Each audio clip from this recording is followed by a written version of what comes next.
నమస్తే సార్, నా పేరు విజయలక్ష్మి. నేను ఉప్పుగూడ నుంచి వచ్చాను.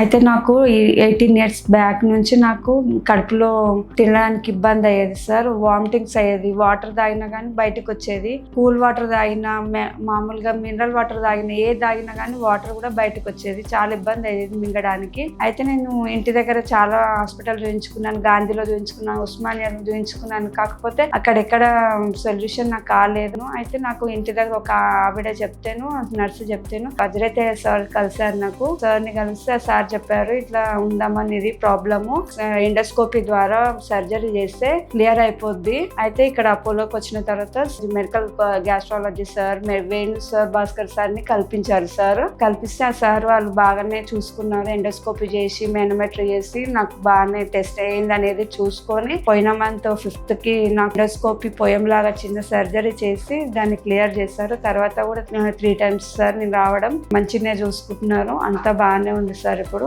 చెకప్ కి కానీ వస్తున్నాను. 3 times అవుతుంది రావట్టి మంచిగా ఉంది సార్ నాకు ఇప్పుడైతే. విజయలక్ష్మి గారని 36 ఏళ్ల మహిళ మా దగ్గరికి మింగడానికి ఇబ్బందిగా ఉంది, తిన్న ఫుడ్ నోట్లోకి రావడం, ఛాతీలో నొప్పిగా ఉంది, వెయిట్ లాస్ అని మా దగ్గరికి రావడం జరిగింది. సో ఎండోస్కోపీ ద్వారా, ఈసోఫేజియల్ మానోమెట్రీ ద్వారా మేము దాన్ని అకలేషియా కార్డియాగా గుర్తించాం. ఈ విజయలక్ష్మి గారు గత 6 నుంచి 7 సంవత్సరాలుగా ఈ ఇబ్బందితో బాధపడతా ఉన్నారు. సో పోయం అని ఒక అడ్వాన్స్డ్ ఎండోస్కోపిక్ ప్రొసీజర్ ద్వారా మినిమల్లీ ఇన్వేసివ్ ప్రొసీజర్ తో ఆమెకి ట్రీట్మెంట్ చేయడం జరిగింది. సో దానికి 1 day హాస్పిటల్ అడ్మిషన్ తో మేము ఆమెని డిశ్చార్జ్ చేయగలిగాం. సో ఇప్పుడు ఆవిడ చక్కగా తినగలుగుతా ఉన్నారు. ఈ 1 month లో 3 kgs వెయిట్ కూడా గెయిన్ అయ్యారు. Thank you.